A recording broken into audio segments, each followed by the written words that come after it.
పాత్రికేయ మిత్రులందరికీ నమస్కారాలు.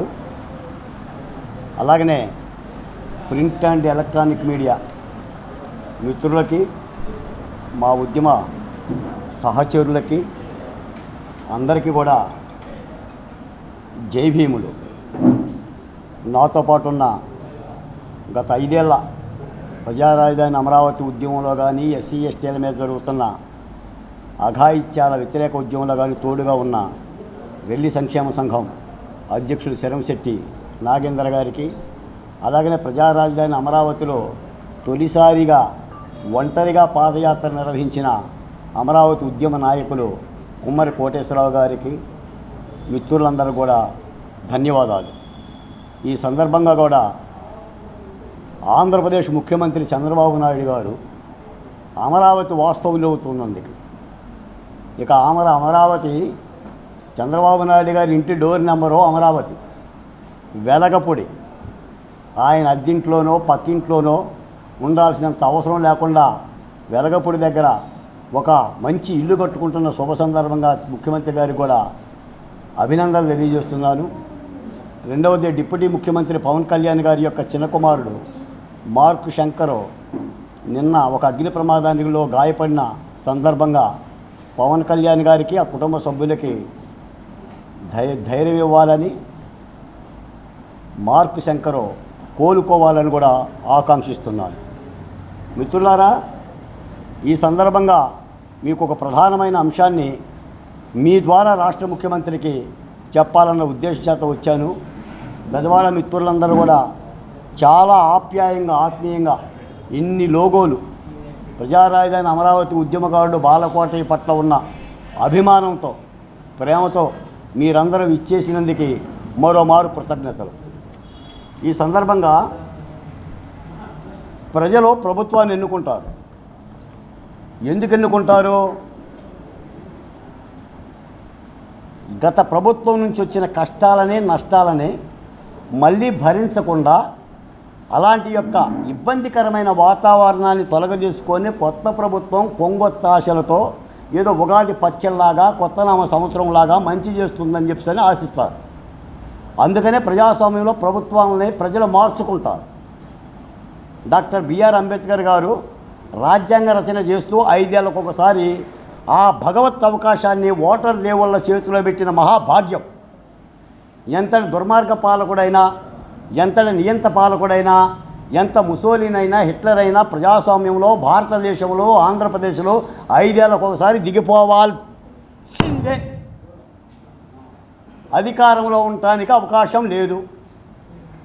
అలాగనే మొన్న 5 ఏళ్ళు కూడా జగన్మోహన్ రెడ్డి గారి అరాచక పరిపాలనని చూడలేక, భరించలేక, ఊపిరాడలేక మనోవేదన చెంది ప్రభుత్వాన్ని మార్చారు.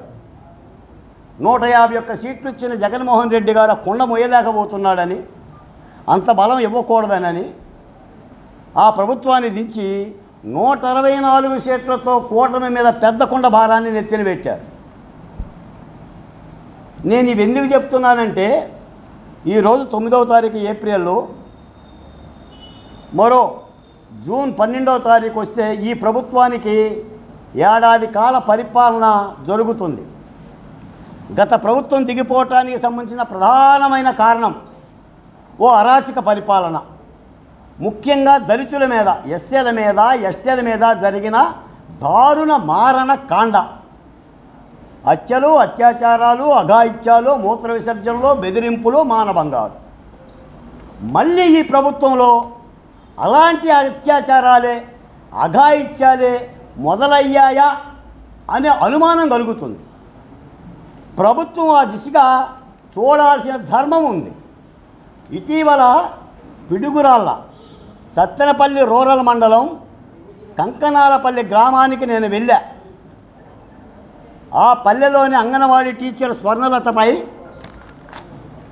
నేను కమ్మవాణ్ణి, మేము కమ్మోళ్ళం, నువ్వు మాలదానివి, మేము అధికారంలో ఉన్నాం, ఏం పీక్కుంటావో పీక్కో అని అన్న దుర్మార్గమైన ఒక దాష్టీకాన్ని పరామర్శించడానికి వెళ్ళా.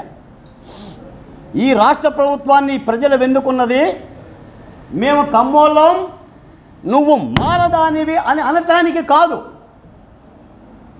నేను మాలబిడ్డనే. నేను ఎస్సీ సామాజిక వర్గంలో బాలకోటయ్య మాలబిడ్డ, మాదిగ బిడ్డ, రెల్లి బిడ్డ, ముస్లిం బిడ్డ. నేను పోరాడిందే ఎస్సీ ఎస్టీ బీసీ మైనార్టీల మీద పిడికెడు ఆత్మగౌరవం కోసమని రాష్ట్ర వ్యాప్తంగా ఉద్యమించాం. ఈ సందర్భంగా ముఖ్యమంత్రి గారికి చెప్తున్నా, ఈ ఆడబిడ్డ మీద, ఈ వివాహిత మహిళ మీద జరిగిన దాష్టీకానికి ముఖ్యమంత్రి గారు నేను తలదించుకొని సిగ్గుపడుతున్నా. మీరు ధైర్యంగా తలెత్తి చూస్తారేమో నాకు తెలియదు. నేను తలదించుకొని సిగ్గుపడుతున్నా. ఈ సిగ్గుపడటానికైతే ప్రభుత్వాన్ని ఎన్నుకోవాలి. ఎందుకంటే ఇవి మీకు సంఘటనలో ఒక ఆడబిడ్డ మీద అత్యాచారం చేస్తే ఎఫ్ఐఆర్ కట్టాం, కేసు పెట్టాం, అరెస్ట్ చేసాం, అయిపోయింది. ఇంకేం చేయమంటారు బాలకోటయ్య గారు అని అంటారు. కాదు, ఇది వివక్షత కులాల రూపాలు. ఒక వివక్షత, అంటరానితనం, గ్రామాలలో బలహీనమైన కులాల మీద బలవంతులు చేస్తున్న దాష్టీకాలు. డాక్టర్ సుధాకరే ఎందుకు చచ్చిపోయాడు? మరో సామాజిక వర్గం ఎందుకు చనిపోలా? ఒక డ్రైవర్ సుబ్రహ్మణ్యాన్నే ఎందుకు చంపి డోర్ డెలివరీ చేశారు? మరో సామాజిక వర్గాన్ని ఎందుకు చంపి డోర్ డెలివరీ చేయాలా? ఇవి ప్రశ్నలు. వీటి మీద, ఈ రుగ్మతల మీద రూపుమాపాల్సినంత అవసరం ఉంది. నేను ఈ రాష్ట్ర ప్రభుత్వం చేస్తున్న అభివృద్ధి కార్యక్రమాల గురించి కానీ, పారిశ్రామిక పెట్టుబడుల గురించి కానీ, రాబడుల గురించి కానీ, పోబడుల గురించి కానీ, తీసివేతల గురించి కానీ, అభివృద్ధి నమూనాల గురించి కానీ, P4 గురించి కానీ, 2047 విజన్ గురించి కానీ నేను మాట్లాడటల్లా. బిడ్డల మీద జరుగుతున్న మానభంగాల గురించి మాట్లాడుతున్నా. మొన్న విశాఖపట్నంలో ఒక రెల్లి కులానికి సంబంధించిన గిరిజన మహిళ నడి రోడ్డు మీదే బిడ్డని ఒకడు నేలకేసి కొట్టి చున్నీలాగి చెరబడితే కువైట్ నుంచి ఒక మహిళ పెట్టింది నాకు, బాలకోటయ్య మాట్లాడకపోతే భావ్యం కాదు అని. ముఖ్యమంత్రి గారు, నేను మిమ్మల్ని అడుగుతున్నా, మీతో కలిసి నడిచిన వాడిని, మీ సభల్లో మాట్లాడిన వాడిని, ఇప్పుడు నన్ను మాట్లాడమంటారా? వీటి మీద పోనీలే, వాళ్ళు చేశారు బాలకోటయ్య, మేము చేస్తామని మీరంటే వినమంటారా? దీనికోసం ప్రభుత్వాలు అక్కర్లా. మీరు చేస్తున్న అభివృద్ధి నమూనా కనిపించదు. ఇది దేహం మీద రాకాసి పుండు. ఇది ఆంధ్ర రాష్ట్రం, దళితులు చైతన్యవంతమైన జాబితా. ఎన్నో వేల తరబడిగా పోరాడిన వాళ్ళం. నేను ఈ గడ్డ మీదే పుట్టాను, ఈ గడ్డ మీదే మరణించాను. పునరపి జననం, పునరపి మరణం. నాకు కర్మ సిద్ధాంతం తెలియదు, కానీ మళ్ళీ పుట్టిన చోటనే చంపబడుతున్నవాడిని నా పూర్వీకులు నిర్వహించిన నినాదం. నాకు కన్నీటి మాటలొద్దు, జాలి మూటలొద్దు. నన్ను నగరం నడిరొడ్డిన ఖననం చేయండి అని కలేకూరి ప్రసాద్ పాడిన పద్య గీత ఆలాపనలు మీరే చెప్పండి. ముఖ్యమంత్రి గారు, డిప్యూటీ ముఖ్యమంత్రి గారు, మీరే చెప్పండి. శర పరంపరగా జరుగుతుంది సార్. గన్నవరంలో 13 ఏళ్ల బాలికను 8 మంది ముష్కరులు అత్యాచారం చేస్తే మతి స్థిమితం కోల్పోయింది. ఆ బిడ్డని పరామర్శించడానికి ధైర్యం చాలా నాకు. ఈ సంఘటనలకి ఏమన్నా నియంత్రణ మార్గాలు ఉన్నాయా? మీరు జగన్మోహన్ రెడ్డి గారు పోలీసుల గుడ్డలెప్పదీసి నిలబెడతాం, ఉద్యోగాలు చేస్తామంటే మీరు ఆనందించవచ్చు, పోలీసులు కూడా ఆహ్వానించవచ్చు. కానీ నా బిడ్డల మీద అత్యాచారం జరిగితే ఆనందించడానికి మేము సిద్ధంగా లేము. ప్రాణాలు ఇస్తామే తప్ప ప్రాణం పోయినా తల దించమని ఈ ప్రభుత్వానికి చెప్పాల్సిన ధర్మం మా మీద ఉంది. ఇది చూడాలి. ఏ సమాజం అయితే నిద్రావస్థను వీడి చైతన్యవంతంగా మలుగుతుందో ఆ సమాజమే బతుకుతుంది. ఈ రాష్ట్రంలో ఉన్న దళిత బిడ్డలకు చెప్తున్నాను, ఎస్సీలకి, ఎస్టీలకి, బీసీలకి, మైనార్టీలకి మీరు చైతన్యవంతంగా బతకాలి. మీరు చైతన్యవంతంగా పోరాడగలగాలి. కలిసికట్టుగా ఉన్న జాతే బతుకుతుంది. మీరు అడవిలో జీవాలను చూడండి, 4 ఆవులు కలిస్తేనే పులి పోతుంది, లేకపోతే పులి వేటాడుతుంది. ఏ జీవరాశి అయితే ప్రకృతి విపత్తులకి, ప్రకృతి ప్రళయానికి ఎదురొడ్డి నిలబడ్డదో ఆ జీవరాశి సృష్టిలో బతికింది. డైనాసర్లు ఎందుకు లేవు? ఇప్పుడు డైనాసర్లు ప్రకృతిని ఎదిరించలేకపోయింది. కోతి ఎదిరించింది, కోతి నుంచి మానవ రూపం వచ్చింది డార్విన్ పరిణామ సిద్ధాంతం ప్రకారంగా. ఈ సమాజం మెలకువగా ఉండాలి. దీనికి ప్రధానంగా నేను చెప్తున్న అంశం కూడా మా పూర్వీకులు ఎన్నో కష్టాలు పడి నష్టాలు పడి త్యాగాలు చేసి ఎస్సీ ఎస్టీ కమిషన్లు వేశారు, మహిళా కమిషన్లు వేశారు. ఈ 3 అంశాలను మీరు ఇప్పటివరకు భర్తీ చేయడం వల్ల ఎస్సీ కమిషన్ వేయటంలా, ఎస్టీ కమిషన్ వేయటంలా, మహిళా కమిషన్ వేయటంలా. మరి ఎందుకని మీ ముడ్డి కింద పెట్టుకున్నారు? ఆ ముడ్డి కింద నుంచి అటు ఎందుకు తీయట్లేదు అర్థం కావడం వల్ల. అసలు గత 5 ఏళ్ళు పోరాడిందే అంశాల మీద. నాడు జగన్మోహన్ రెడ్డి గారు ఎస్సీ ఎస్టీ మైనార్టీ కమిషన్లు వేస్తే వాళ్ళు ప్రేక్షక పాత్ర నిర్వహించారు, షోకేసులో బొమ్మల్లాగా ప్రవర్తించారు. కనీసం మీరైనా సరే కమిషన్లు వేసి పదులు పెట్టాలి, వాటికి కాస్త అధికారాలు ఇవ్వాలి. మీరు అసలు కమిషన్లే మానేశారు. మరి మీరు కమిషన్లు మానేస్తే ఆ బిడ్డని ఏ కమిషనర్ మాట్లాడతాడు? ముఖ్యమంత్రి గారు ప్రతి అంశానికి మీరు వెళ్ళలేరు కదా, మీరు వెళ్ళలేరు కదా, డిప్యూటీ ముఖ్యమంత్రి కూడా వెళ్ళలేరు కదా. మా కమిషన్లు మాకు వేస్తే మా బిడ్డలకి మేము రక్షణగా ఉంటాం కదా. మహిళా కమిషన్ వేస్తే ఆ మహిళలకి భద్రత కలుగు చేస్తుంది కదా, 4 మహిళలు అర్జీ ఇవ్వడానికి అవకాశం ఉంటుంది కదా. వీటిని ఎందుకు భర్తీ చేయడంలా? దీనికి ఏమన్నా కావాలా బరువులు? పోని బరువులు ఇస్తే ఈ కమిషన్లు ఇస్తారా? పోని బరువు గల వ్యక్తులు వస్తే కమిషన్లు ఇస్తారా? ఓ 90 కిలోలో 70 కిలోలో 60 కిలోలో, ఓ 40 కిలోలో 45 కిలోలో 50 కిలోల లోపు ఉంటే ఎవరా బాలకోట ఇలాగా? ఎందుకు ఇవ్వట్లేదు అంటున్నా నేను. ఏడాది అయింది. పూలదండలో దారంలాగా దాష్టీకాల మీద పోరాడిన ఉద్యమకారులకు కానీ బిడ్డలకు కానీ ఏమి రక్షణ ఉందంటున్నా నేను. మరి ఏం మాట్లాడాలి? నేను దీన్ని విమర్శ కాదు. నేనేందంటే ఒక అద్భుతమైన విషయం మీరే చెప్తున్నారు. 164 సీట్లు వచ్చినాయి, 97 పాయింట్ మాకు అద్భుతమైన రిమార్క్ వచ్చి అద్భుతమైన ఫలితాలు వచ్చినాయి, మాకు ఓట్లు వచ్చినాయి, సీట్లు వచ్చినాయి. 3 పార్టీలు కలిసి మేము పోరాడామని మీరే చెప్తున్నారు. మరి ఈ దాష్టీకాల మీద చేసిన కమిషన్ రాజ్యాంగబద్ధమైన కమిషన్లు సార్, రాజ్యాంగబద్ధమైన కమిషన్లు. ఈ రోజున మీరు వేసిన కార్పొరేషన్ల కమిషన్లు కొన్ని ఎగిపోయినా నష్టమేం లేదు, కానీ ఇవి అరాచకాలకు సంబంధించింది. నేనేం చెప్తున్నానంటే ఈ రాష్ట్రంలో శాంతి భద్రతలు అవసరం. గత జగన్మోహన్ రెడ్డి గారి శాంతి భద్రతలు గద్దలా తల్లుకుపోయాడు. ఆయన ఎక్కడ పెట్టాడో తెలియదు. పైగా మళ్ళీ ఆయన ఏదో చేస్తామంటున్నాడు. సరే, ఆయన ఏది చేస్తాడో మాకు అనవసరం, మీరేం చేయించుకుంటారో మాకు అనవసరం, అది మీ పంచాయతీ.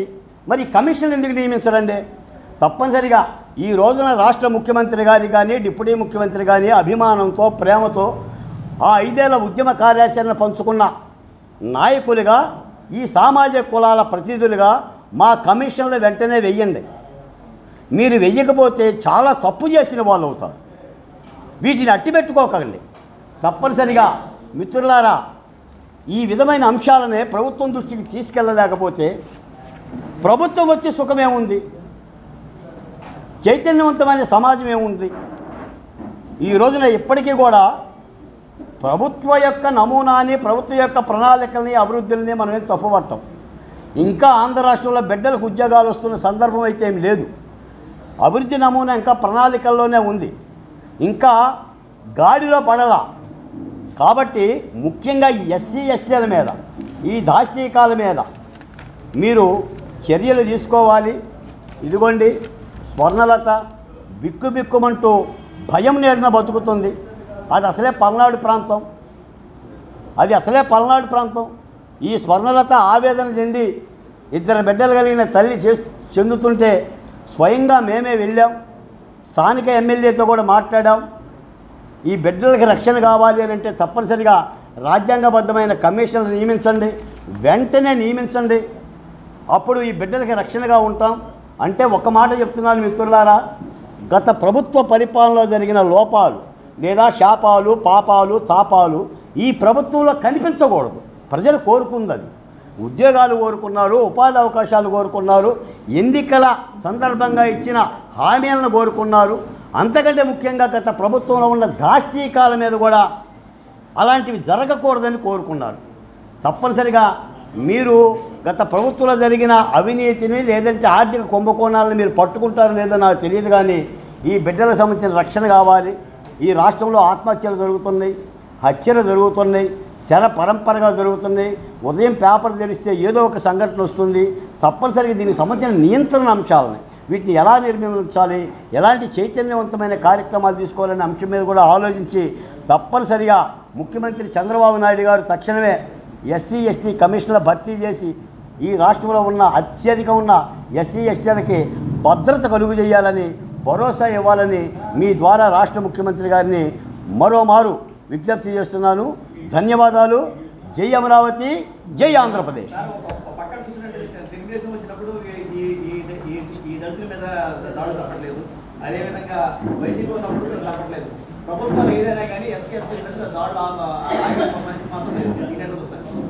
ఇది శతాబ్దాలుగా జరుగుతున్న అణచివేత కార్యక్రమాలు. ఇప్పటికీ ఉన్న ప్రశ్న ఏంటంటే, గత 5 ఏళ్ల జగన్మోహన్ రెడ్డి గారి పరిపాలనలో జరుగుతున్న అరాచకాల మీద, దాష్టీకాల మీద ప్రశ్నించిన మీరు కూటమి ప్రభుత్వంలో జరుగుతున్న ఈ యొక్క దాష్టీకాల మీద, మానభంగాల మీద, బెదిరింపులు కూడా ఎందుకు మాట్లాడటం లేదనేది మా ముందున్న ప్రశ్నే. కాబట్టే చంద్రబాబు నాయుడు గారికి ముఖ్యమంత్రి గారు చెప్పేది ఏంటంటే, ఆ కమిషనల్ పర్వానన్న పూర్తి చేస్తే ఆ కమిషన్లన్నా వీటికి అండగా ఉంటాయి అని చెప్పేసి మాట్లాడుతున్నాం. ఏదైనా ప్రభుత్వ విభాగంలో ఉండి మాట్లాడటం వేరు, ప్రభుత్వ విభాగంలో లేకుండా మాట్లాడటం వేరు. గత ప్రభుత్వానికి సంబంధించిన విజయమే ఈ దాష్టీకాల మీద నిరసనగా జరిగిన ఒక అద్భుతమైన ఒక పోరాట విప్లవం పోటెత్తింది. అలాంటి మార్పు నేను కూడా ప్రభుత్వాన్ని కోరుకుంటుంది ఏంటంటే, గత ప్రభుత్వం చేసిన ఈ దాష్టీకాల మీద జరిగిన పోరాటాలే మీ విజయాన్ని చేకూర్చని, అది సుధాకర్ యొక్క ఆత్మ బలిదానం కానీ, డ్రైవర్ సుబ్రహ్మణ్యం యొక్క మరణం కానీ, మాలాంటి వాళ్ళ యొక్క చర్యలు కానీ ఇవన్నీ జరిగినాయి. కాబట్టే ప్రభుత్వం గుర్తించాలని, ఎందుకంటే ప్రభుత్వ హితుడుగా ఉన్నాం కాబట్టి, ప్రభుత్వం మేలు కోరుకుంటున్నాం కాబట్టి, ప్రభుత్వాన్ని ఇబ్బంది పెట్టే ఆలోచన మాకు లేవు కాబట్టి ఇప్పటికైనా వీటి మీద ప్రభుత్వం దృష్టి సారించాలి, వెంటనే ఈ కమిషన్ల భర్తీ చేయాలన్నదే మా ఆలోచన.